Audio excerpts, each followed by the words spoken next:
Ambiance de fin de chantier après 7 ans de galère.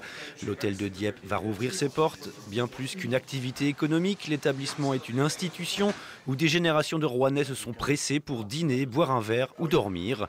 Cet hôtel, c'est avant tout une histoire familiale vieille de 140 ans. Tout commence en 1880 quand Pascaline et Victor Legrand rachètent un ancien relais de poste. Suivent Adrienne et Eugène en 1905, puis Michel et Odette.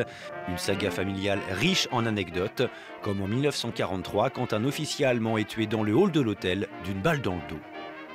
Et donc il est tombé juste dans l'entrée de l'hôtel. Donc effectivement, la Gestapo qui était juste à côté, rue de Donjon, est arrivée et a mis tout le monde en joue devant un placard. Et en fait, il se trouve à la fin de la guerre qu'on s'est rendu compte que ce placard-là regorgeait d'armes et de casques de l'armée allemande de 1914 que mon arrière-grand-père Eugène stockait et planquait. Donc évidemment, on imagine ce qui serait passé si l'armée allemande était tombée sur ces armes-là à l'époque.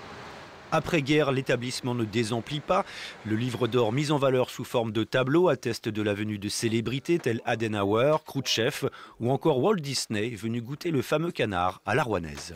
Donc ici, on retrouve par exemple le général de Gaulle qui est venu chez nous en juillet 1960 lors d'un déplacement officiel. Et on retrouve d'autres personnalités comme Edith Piaf par exemple, qui était venue en 1951. Donc quel moment nous avons passé chez vous. Voilà. Avec ses locaux flambant neufs, l'hôtel de Dieppe va tourner une page sombre de son histoire. Pour consolider le bâtiment, les fondations ont été renforcées sur 30 mètres de profondeur. Un soulagement pour monsieur le directeur, lui aussi, de la famille. Le cœur va rebattre, on va remettre l'église et un des clochers de la ville de Rouen en route. Et c'est forcément l'alarme va venir et elle a déjà été présente il y a quelques jours.